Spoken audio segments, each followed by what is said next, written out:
সরকার পদত্যাগ হওয়ায় টেরি দেখেন কিভাবে নাচতেছে আপনার কাজীরদড়ি বিএপি টাওয়ারের মোড়ে। দেখেন টেরিও আছে এখানে আমাদের পাশে।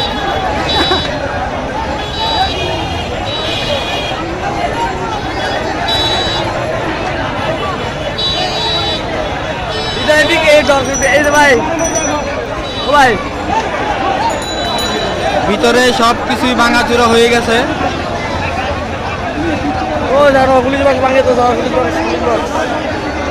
এখানে একটা পুলিশ বক্স দেখতেছি আমরা, ওইটাও ভেঙে ফেলার আক্রমণ চলতেছে।